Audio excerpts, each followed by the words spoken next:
Well, greetings, everybody. I am so happy to have my guest, Rob Biesenbach, joining us today. And we're going to be talking about communication and storytelling. Rob is somebody that works with leaders to help them to become, I want to say, more powerful, more persuasive, and more authoritative in their communication. Rob, welcome.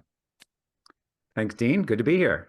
I'm really excited to really dive into and learn some of these principles. And I'd like to start just right there with this concept of how do we as leaders, and that could mean lots of things. I could be the CEO of a large corporation. I could be a solopreneur. We find ourselves in these positions of leadership, maybe in our own community.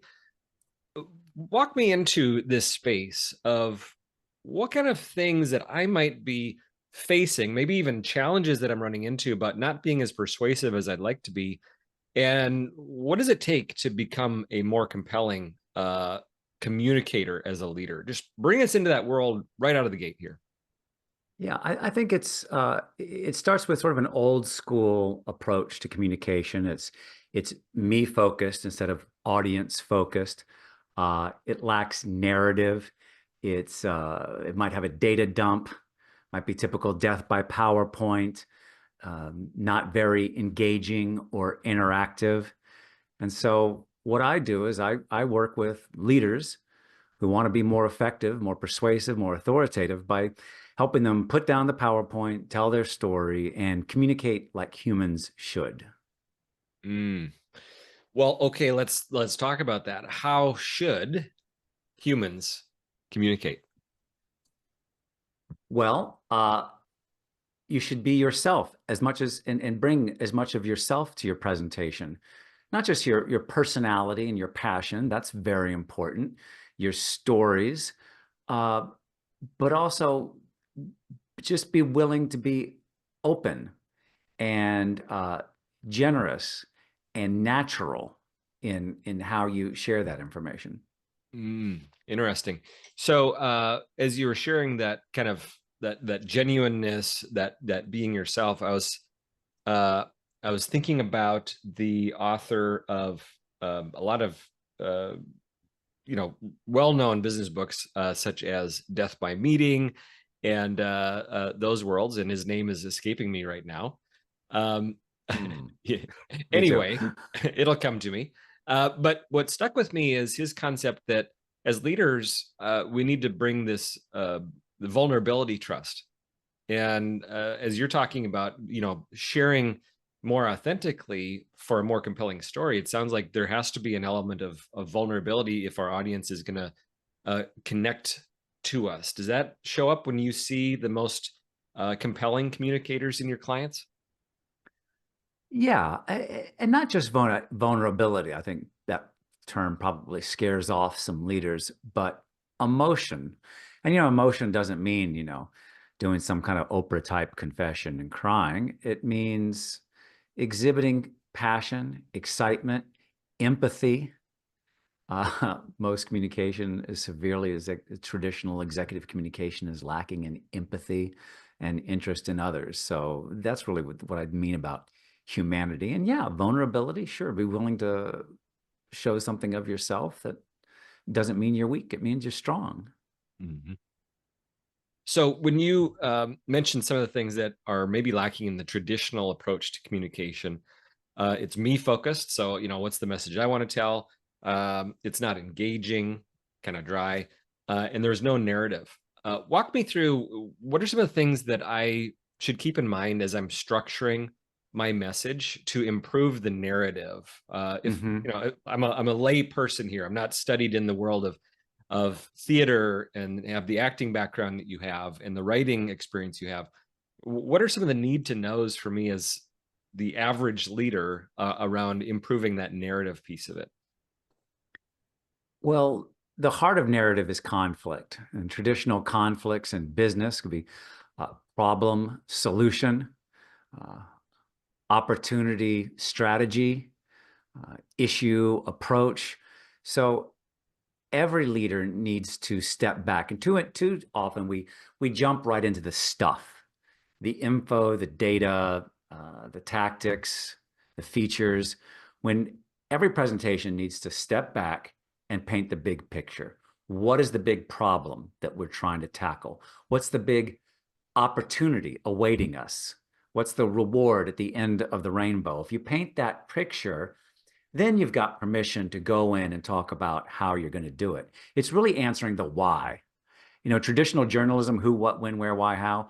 Start with the why. Why are we here? Why are we in this room? Why are we, what's the problem we're trying to solve?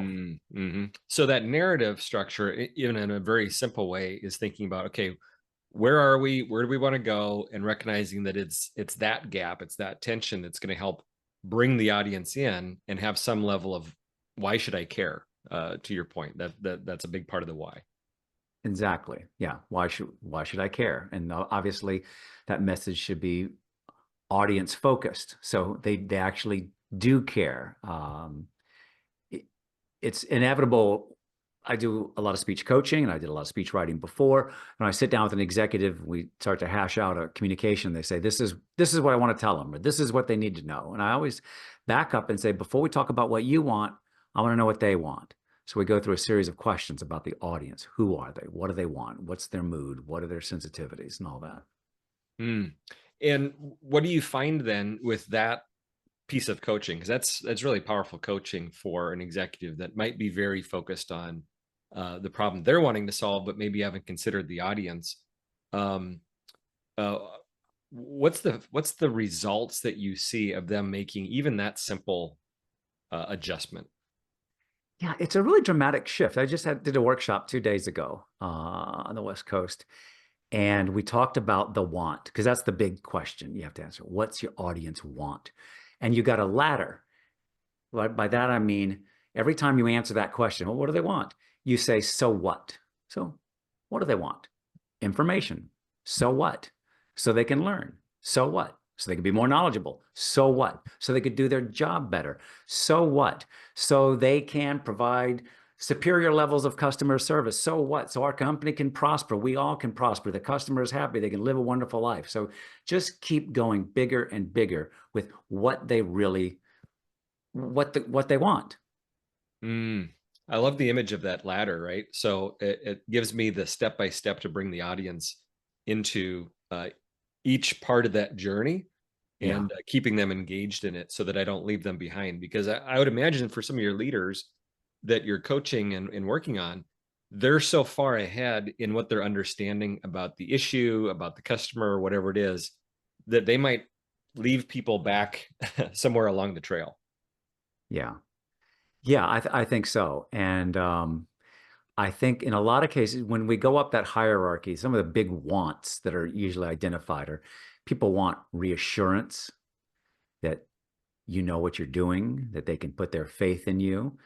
They want to be able to trust. They want to be heard. They want to be seen. These are some of those, some would say, softer issues, but they're absolutely critical to aligning an audience and getting their buy-in. That's cool. Okay, let's shift gears here. I'm curious, how did Rob Biesenbach end up as a workshop leader, keynote speaker, speaking coach here and now? Tell us about a little bit about your journey of getting here into the work that you're doing. Yeah. Well, the key, and I think what makes me different is represented on the wall back there, whatever might be in the frame, old show posters and clips of commercials. Uh, Here's my quick history. I spent years doing traditional corporate communications and PR in traditional settings, association, government, agency. And in the early 2000s, I scratched an itch and signed up for classes at Second City, birthplace of legends like Tina Fey and Keegan-Michael Key, but also where plenty of ordinary people like me go to study. And I just became immersed in it. I did improv, sketch writing. I went into acting, theater, drama, commercials. And I built up this whole, by day I was this corporate comms guy, and by night I was doing all this stuff. And I thought I was leading these two separate lives when it occurred to me that everything I was doing in front of the camera and on stage is directly applicable to the problems my clients face. It's all about bringing energy to a room, connecting with an audience, telling your story. So that's what my business is all about, like lessons from show business to help people improve their business or That's help really them cool. perform better. So, with what you're doing now, so you've got some best-selling books. You're doing this speaking. You're engaged in our National Speaker Association community here in Illinois, and the workshops. What was it that moved you from what you had been doing in communications and in theater and some of that work into the life that you're leading right now? Well, when I had those two careers and I was balancing them, it came a time where I couldn't keep doing it because I was working like 70 hours a week. It was like two full-time jobs. And I thought one of these has to go. And I could quit the acting, and I felt like that would be the death of my soul. I loved being on stage. Or I could quit the business, which would be the death of my income, my ability to house myself. And that's what's so great about this discovery I made, because I'm sharing all this knowledge I've accumulated over a career on smart, effective communication. And I'm doing the thing I love, which is performing in a way, in the best sense of that word, being in front of people, expressing my ideas and helping people change. And it's infinitely rewarding. It's very cool. Yeah, and it seems like when we get to that point in our life where we're able to create this fusion, suddenly it seems so obvious at the time, but it was Yeah. never obvious before.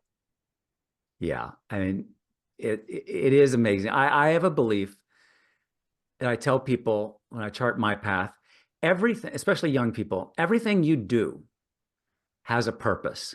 You may not know it, but something is driving you to take that job, to make that choice, to move to that place. And you may think it's one thing, but it may be something deeper. And then when you look back, like if I look back, I could see all the clues that led me to where I am. A love of words from an early age, wanting to be the center of attention as the youngest in the family. I mean, there's all these little threads that really brought me to where I am. And no experience is wasted. No experience is wasted. That's a great phrase for us to keep in mind, especially for many of the people watching this might be speakers, trainers, coaches, maybe starting on their journey or well into their own world of their own business. And I think that's an important thing to remember, is that no experience is wasted. It all informs us of something. So we might be experimenting with offers to our clients. You've probably had things that you thought, oh, they're going to love this, and you bring it out and nobody responds. And you think, well, that was a failure, that was a flop. But in that journey, it probably informed you of some greater understanding around how do I be of value to my clients. Yeah. Yeah. And even if it teaches you what you don't want or what's not right for you, that's valuable information too. So yeah, absolutely. Well, I want to talk briefly here about some of your experience about being involved in different communities like NSA Illinois and other things that you've been a part of, and what role that plays for you. And but before that, I guess I'm curious. Uh, you see a lot of speakers, newer speakers, seasoned speakers, with the lens that you have, the experience and expertise that you bring. What do you see as one or two lessons that, if I'm getting into the world of speaking, and I'm really looking at stagecraft, but you can talk about the business side of it if you want, but what are a couple of lessons that if you could put up a billboard or send out a text message to people in the business, that you think if they understood this, they could increase their impact, they could build a better business? Is there some things that you think of that you see as maybe hurdles or challenges that people tend to step in that maybe they're not aware of? Okay. Yeah, yeah. I say a big one is knowledge is not enough. You have to have a point of view. So I got this novel idea. I'm going to talk about storytelling and presentation skills. And I quickly realized there's millions of books and speakers on this subject. And it became clear to me, I need to figure out, well, why me? Uh, and one of my differentiators is the acting background, although there are many people who also have that, members of our group here in Chicago. But my differentiator that I found is my stuff is practical, down to earth, easy to implement. My clients are busy. They don't have time for like 12-step processes and complex methodologies and structures. I like to break it down for them and keep it simple. And I think people really take to that. So that when I figured that out, that shaped everything, all my methodologies and the way I present them. And it matches my personality too, because I'm kind of like a no BS kind of person. Yeah, keep it simple, right? So a Mhm. few things there. I think that last point is a key point, and that is build your business, not the business you think other people would build. So it has to Yeah. share our personality in what we're creating. Hmm. Have a point of view, not just knowledge, and Yeah. that's a distinct differentiator because certainly there's only one Rob Biesenbach, Hmm. Thank and God. and so bring that unique point of view to the world, and the people that resonate with that are going to be your great clients. And then the third thing, that keep it simple. It's so easy for us when we're passionate about a subject to kind of get inside baseball and get overly technical about things that for our Hmm. audience, for our customers, our clients, they don't have the time, energy, or interest to go that deep into it. Just give me some tools that I can put to practice. Yeah. Yeah, absolutely. And in that middle point, I've never said this before, but it's occurred to me as you were talking to Discovery. Clients aren't buying programs; they're buying people. They're buying the person. They're buying. I I know when I've had a successful, like a new business meeting, and they're considering bringing me in, is we just click, and there's chemistry, and I find touch points. I find stories from my experience that are directly relevant to the problems they're talking about, and there's just this connection. And they might find other experts, but they may not find that kind of connection. That's cool. So last question to bring us home here. You've been involved in likely a variety of different organizations. As a solopreneur, as somebody out here doing your thing, what's the role that you've found being connected with organizations has played for you? Um, you know, Especially when it comes to NSA, I've been going to local meetings for quite a while, and I finally joined. Everybody says it's the relationships, and I do value the relationships. I came in with a really tactical goal. I wanted to be on the NSA private Facebook page. And that's where you can ask anybody in the group, experts, speakers. The client gave me this contract with this weird provision. Have you ever come across this? Or how do I protect my intellectual property? Or how would you do a program if they wanted like 5 online version?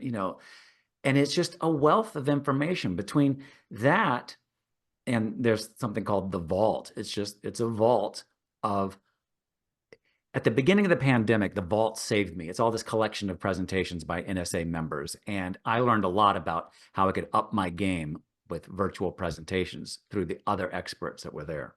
It's a long Mhm. answer. I'm sorry. No, yeah, it's an important one, right? So um, a collection of really intellectual property that help you answer specific challenges that you're running into is a big benefit for you, being a part of that community. So certainly the relationships are valuable, but it's the experience and expertise that those relationships render that can be invaluable.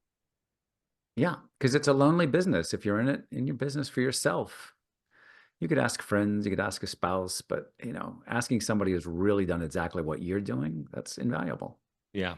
Our friends and family don't yet quite understand what is it that you do, right? Right. Yeah. Well, Rob Biesenbach, thank you so much for sharing your experiences and your perspectives and some tools that all of us can put to practice today. If people want to stay connected, get connected, where would you send them? What's the best way to stay plugged into Rob? If you can spell my name, you can find me because I'm the only one there is. Rob, traditional spelling, R-O-B, Biesenbach, Biesenbach. Plug that into your whatever search tool you're using, probably Google, and you'll find my website. You'll find my LinkedIn, my YouTube. Not so much the Twitter these days. All right. Rob, thank you so much for joining us. All right, Dean. Thank you. It's been a pleasure. Take care.